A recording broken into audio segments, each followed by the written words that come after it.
Hello everyone, welcome back to my channel. आज मैं आपको यूनिट 2 का पार्ट 2 पढ़ा रही हूँ। अगर आप मेरे चैनल पर नए आए हो तो मेरी वीडियो को लाइक, सब्सक्राइब और बेल आइकन का बटन दबाना ना भूलें। मेरी वीडियो स्टार्टिंग से लेकर लास्ट तक देखिए। जो हमारा यूनिट 2 का टॉपिक है वो बुद्धि है, और जो आज हमारा सब टॉपिक है वो है बुद्धि के प्रमुख सिद्धांत। तो देखो, फर्स्ट नंबर पे हमारा आता है एक कारक का सिद्धांत। इसको हम एक खंड का सिद्धांत भी बोलते हैं, एक तत्व का सिद्धांत भी बोलते हैं। इसे अल्फ्रेड बीने ने दिया था, जो फ्रांस के रहने वाले थे 1911 में। इसके जो समर्थक करता थे वो देखो, एबिंगहास अधिगम वृत्त दिया था इसने, डॉक्टर जॉनसन थे, विक्टोरिया हेजलिट, स्टर्न और टर्मन। ये सभी कौन थे? ये एक जो अल्फ्रेड बीने के समर्थक करता थे, जिन्होंने एक कारक सिद्धांत दिया। बीने बुद्धि को केंद्रीय प्रवृत्ति का मानते थे। वो अल्फ्रेड बीने थे, वो बुद्धि को केंद्रीय प्रवृत्ति का मानते थे। बीने के अनुसार व्यक्ति की बुद्धि का निर्माण एक ही कारक के माध्यम से होता है। अल्फ्रेड बीने ने बताया कि जो वो बुद्धि का निर्माण होता है वो किससे? एक ही कारक से होता है। इन्होंने एक कारक ही बताया के माध्यम से होता है, और व्यक्ति अपने सभी प्रकार के कार्य एक ही कारक के माध्यम, और जो भी जितने भी जो कार्य करता है व्यक्ति, वो क्या है कि एक प्रकार के कारक से ही करता है। बीने के अनुसार व्यक्ति की मानसिकताओं में अलग अलग कार्यों को करने की अलग अलग मानसिक योग्यताएं नहीं होती। बीने ने बताया जो व्यक्ति अलग अलग कार्य करते हैं तो उनमें जो मानसिक योग्यताएं होती है वो अलग अलग कार्य को अलग अलग करने की नहीं होती है। व्यक्ति अपने सभी प्रकार के कार्य एक ही कारक के माध्यम से करता है। वो जितने भी कार्य करता है वो सभी क्या है? एक ही प्रकार के कारक से करता है। बीने के सिद्धांत का समर्थन करते हुए डॉक्टर जॉनसन ने लिखा कि अगर व्यक्ति न्यूटन कविताएं करने लगता तो वह बहुत ही अच्छा कवि भी होता, अर्थात दोनों कार्य के लिए अलग अलग योग्यता की आवश्यकता नहीं होती। तो उन्होंने उनके जो समर्थक करता थे ये, तो उन्होंने एक डॉक्टर जॉनसन थे, तो उन्होंने बताया कि जो न्यूटन कवि था, न्यूटन वैज्ञानिक था, वो यदि कविताएं लिखता तो वो क्या है कि एक अच्छा कवि भी बन सकता था। बीने के इस सिद्धांत को निरकुंसवाद सिद्धांत भी कहते हैं। इसका निरकुंसवाद सिद्धांत भी कहते हैं। अल्फ्रेड बीने के सिद्धांत को, एक कारक सिद्धांत को। बीने बुद्धि को अविभाजित खंड मानते थे। वो बुद्धि को क्या है कि अविभाजित खंड मानते थे। अभी सेकंड हमारा सिद्धांत है वो देखिए, ये बुद्धि का द्विकारक का सिद्धांत है। इसे द्वितत्व का सिद्धांत भी बोलते हैं, द्विखंड का सिद्धांत भी बोलते हैं। इसे स्पीयरमैन ने दिया था, जो कि ब्रिटेन के रहने वाले थे, 1904 में दिया था। स्पीयरमैन के अनुसार व्यक्ति की बुद्धि का निर्माण दो कारकों के मिलने से होता है।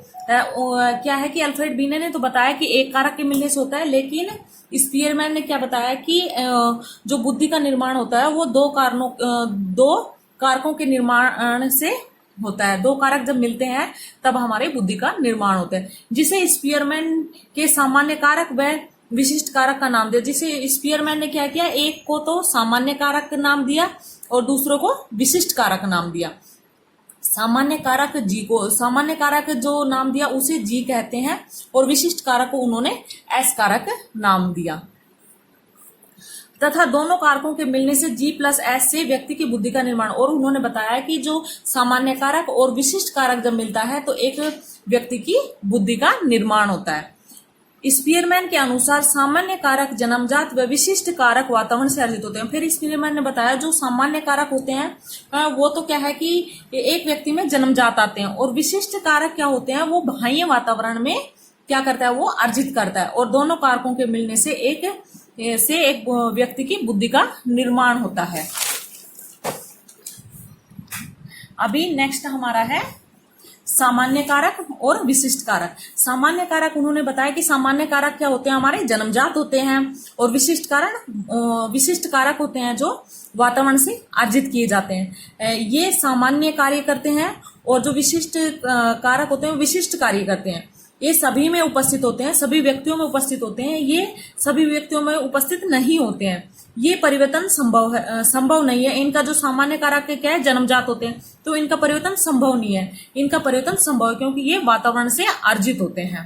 और जो इन दोनों के मिलने से, सामान्य कारक के मिलने से और विशिष्ट कारक के मिलने से एक बुद्धि का निर्माण होता है।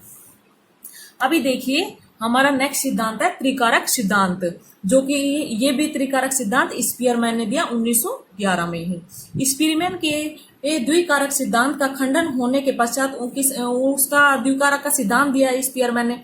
फिर उसका खंडन होने के पश्चात उन्होंने क्या किया, एक त्रिकारक सिद्धांत दिया।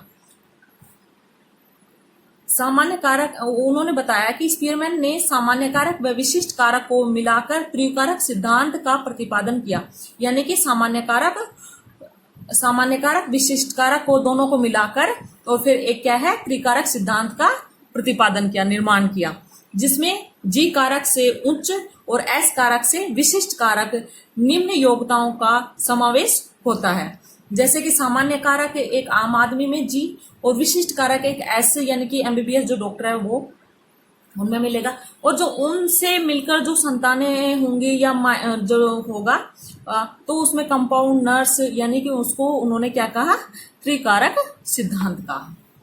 स्पीयरमैन ने त्रिकारक को सामूहिक खंड नाम दिया और त्रिकारक सिद्धांत को स्पीयरमैन ने एक सामूहिक खंड भी नाम दिया, जिसे अंग्रेजी के छोटे अक्षरों से लिखा जाता है। अभी हमारा फोर्थ सिद्धांत है बहुकारक सिद्धांत। बहुखंड का सिद्धांत भी बोलते हैं, बहुतत्व का सिद्धांत भी बोलते हैं, इसे बालुका का सिद्धांत भी बोलते हैं, परमाणु का सिद्धांत भी बोलते हैं, मात्रा का सिद्धांत भी बोलते हैं। इस बहुकारक के ये भिन्न भिन्न नाम है। बहुकारक का सिद्धांत है वो किसने दिया, थांडाइक ने दिया। थांडाइक कहाँ के रहने वाले थे, अमेरिका के थे। 1913 में बहुकारक सिद्धांत दिया था थांडाइक ने।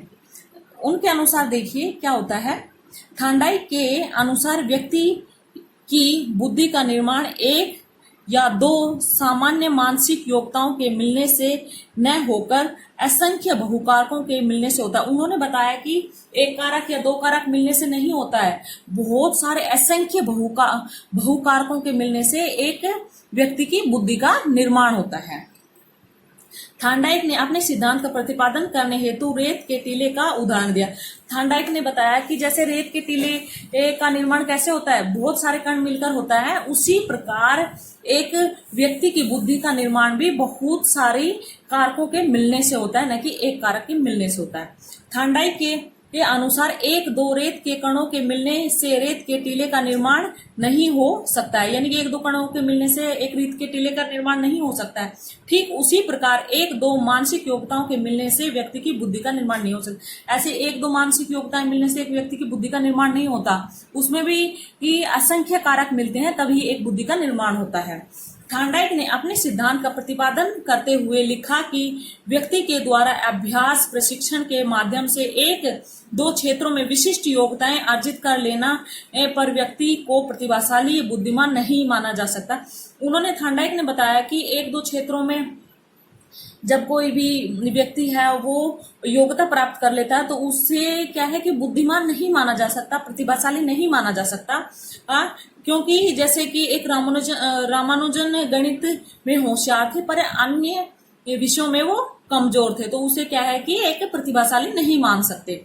थांडाइक ने व्यक्ति की मानसिकता में तार्किक मानसिकता, शाब्दिक संकेतों, आंकिक भाषा जैसी मानसिक योग्यताएं बताई। उन्होंने सबने व्यक्ति में ये सब मानसिक योग्यताएं होती हैं जो ही क्या है कि प्रतिभाशाली होता है। अभी नोट पॉइंट देखिए, स्पीयरमैन के सामान्य कारक जी कारक का खंडन करने का श्रेय थांडाइक को जाता है। स्पीयरमैन का जो जी कारक था उसका जो खंडन करने का श्रेय किसे जाता है, थांडाइक को जाता है।